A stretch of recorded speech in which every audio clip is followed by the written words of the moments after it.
تخيل معي انك عايش باوروبا قبل 250 سنة، ما في سيارات ولا دراجات نارية ولا طيارات ولا قطارات، بس خيول. خيول بكل مكان، كل مكان فيها عربايات عم تمشي بصعوبة، والأرض متعرجة والدواليب عم تخبط بالصخور والأحجار. رحلات شاقة متعبة، والغبرة معبية الجو، والوقت عم يمشي ببطء، والحياة كئيبة.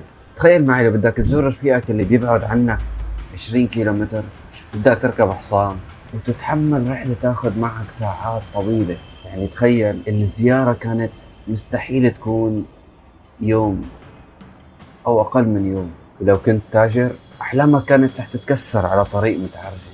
هيك كانت الحياة قبل 250 سنة من هلأ.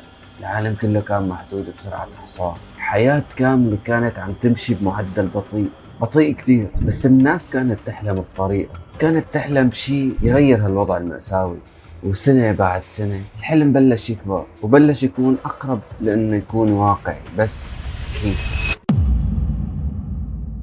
كان في شخص اسمه نيكولا جوزيف كونيو. نيكولا ما كان مجرد حالم عادي، كان عسكري ومهندس ومهووس بالمكائن.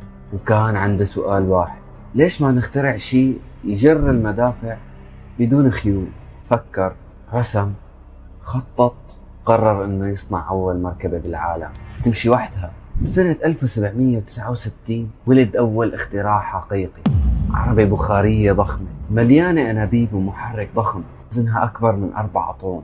سرعتها ما بتتجاوز 4 كيلومتر بالساعة، وبتتوقف لكل 15 دقيقة لإعادة تسخين البخار. ما كانت مثالية، كانت تتعطل كل شوي وتطلع بخار وتصطدم بالجدران أحيانا.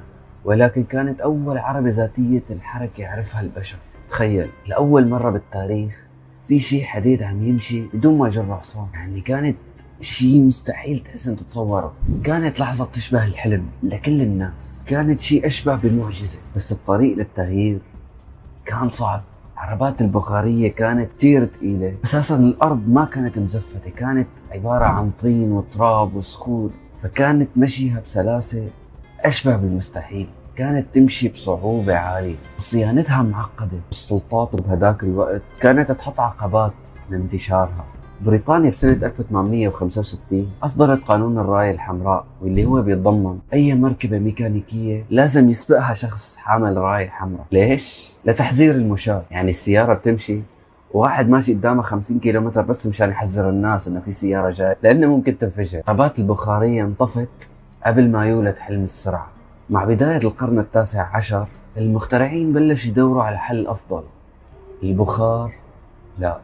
احتراق داخلي؟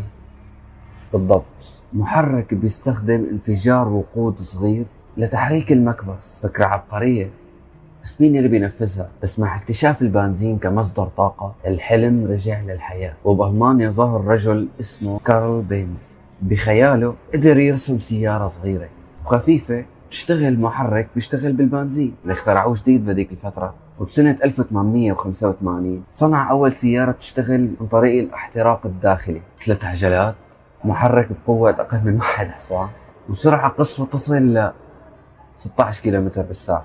بس كانت بداية جديدة تماما، على الأقل كانت أسرع من الأحصنة وبتشتغل لحالها. يعني المهم كانت بداية جديدة تماما، سيارة خفيفة عملية ونظيفة وصغيرة أهم شيء. وهون بتبلش القصة الحقيقية، رحلة أول قيادة سيارة بالتاريخ. القصة يلي عن جد غيرت كل شيء. بطلها مو كارل، لا، مو اللي اخترع السيارة، لا، البطلة كانت مرته. بيرتا كانت مؤمنة باختراع زوجها أكثر من أي حدا. وبيقولوا انه بسنة 1888 وبدون اذن اخذت السيارة الجديدة مع اولادها الاثنين وانطلقوا باول رحلة طويلة بسيارة بتاريخ البشرية. المسافة 106 كيلومتر من مدينة مانهايم لمدينة فورستهايم بألمانيا. طريق جدا طويل، ما في لا محطات بنزين ولا كراجات ولا باركينج ولا اي شيء. يعني طريق عبارة عن غابات. بس بيرتا كانت اذكى من اي عطل. البنزين كانت تشتريه من الصيدلية، كان ينباع كمذيب للدهون. إذا انفجر الأنبوب كانت تصلحه بشكالة شعرها. ولما الفرام يدوب أو يتاكل كانت تروح لعند الحداد خلاها تركب وسائد جلدية جديدة. تخيلوا، ست بهديك الفترة ساقت هيك سيارة لحالها برحلة طويلة بس لتثبت للعالم إن السيارة مو بس لعبة أو اختراع فاشل، السيارة هي المستقبل. بس كان في مشكلة كتير غالية، يعني كانت بس للأغنياء. بس هون دخل هنري فورد، رجل عنده حلم واضح، بدي سيارة لكل إنسان على الأرض. وشو عمل؟ بعام 1908 أطلق سيارة فورد موديل تي، وسعرها كان بمتناول أغلب الناس. بس مو بس هيك، بال 1913 هنري اخترع نظام أول خط إنتاج، اخترع خط الإنتاج المتحرك. السيارة بتمشي على خط قدام العمال، كل عامل من العمال بيركب قطعة معينة من السيارة، بس بكل بساطة وقت التصنيع انخفض للنص والكلفة نزلت بشكل رهيب. العالم كله تغير، طرقات تزفتت، محطات بنزين تعمرت بكل مكان، العالم بلش يسافر، يتعرف على مدن تانية، صار يروحوا زيارات مثل أول الحلقة بسرعة بيوم واحد، بلشوا يعيشوا حرية الحركة لأول مرة بالتاريخ. ما مضى وقت طويل حتى صارت السيارات أكثر وسيلة نقل متعارف عليها بالعالم، صارت رمز للقوة، للفخامة، للهيبة. مرسيدس صارت بدها تعمل سيارات ملوكية وفخمة، بي ام صارت بدها تعمل سيارات رياضية سريعة، وشيفرليه وفورد صار بدهم يعملوا سيارات للكل، كل طبقات المجتمع، غني، متوسط، فقير. وكل سنة موديلات جديدة، منافسة أعلى، سرعات أعلى، تصاميم أحلى، محركات أقوى. بس مع تزايد السيارات طلعت المشاكل، حوادث بسبب السرعة، زحمة خانقة بالشوارع مثل هلا، وتلوث خانق بالمدن. والحكومات اضطرت تتدخل، بلشوا يحطوا إشارات مرور وقوانين لحزام الأمان ورخص قيادة، وبلشت تطلع قوانين السير بهديك الفترة اللي مستمرة لحد هلا معنا. بعالم السيارات السرعة كانت حلم ما بيوقف. انطلقت سباقات السيارات، واشهرها سباق الفورمولا 1 اللي صار ميدان تنافس رهيب بين الشركات، مين عنده اسرع محرك، اخف وزن، افضل تكنولوجيا. وكل تكنولوجيا كانوا يطوروها للسباق كانت بعدين تنزل للسيارات العادية. مع كل التطور صار واضح انه سيارات البنزين ما كانت بريئة، العالم اختنق من التلوث، صارت المدن مليانة دخان وضجيج مثل اللي طالع بهالحلقة. والمخترعين بلشوا يسألوا، طب فينا نخترع سيارات جديدة بدون عوادم؟ السيارة الكهربائية مو اختراع حديث مبدئيا، حتى بالقرن ال19 كانت في محاولات، بس البطاريات كانت ضعيفة. بس مع التطور السريع بالتكنولوجيا صارت البطاريات أقوى ومحركات أنظف وشواحن أسرع. فجأة صارت السيارات الكهربائية منتشرة، واقع مو خيال. وهون طلع نجم جديد، طبعا الكل بيعرفه، ايلون ماسك. تسلا موتورز قلبت كل الموازين، سيارات كهربائية فخمة، مدى طويل للشحن، وتسارع مثل الصاروخ، وبرمجيات بتحكي عبر الانترنت.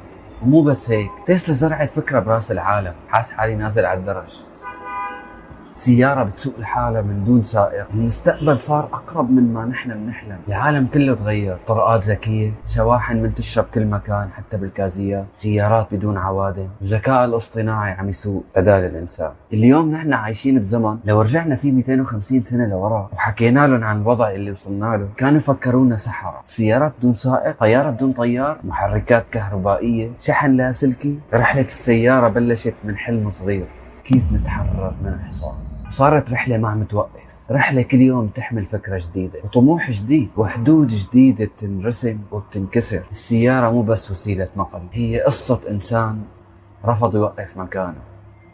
مشان هيك إذا وصلتوا لنهاية الفيديو انزلوا اشتركوا بالقناة تحت، وشارك لرفقاتك لاصحابك، واعطينا لايك مشان المحتوى ينتشر، واعمل شير لرفقاتك لاصحابك لأهلك مشان ننتشر كمان، يعني فمشان نعمل لك حلقات تانية وحلوة وقصص. والسلام عليكم ورحمة الله وبركاته، بنشوفكم بفيديو جديد.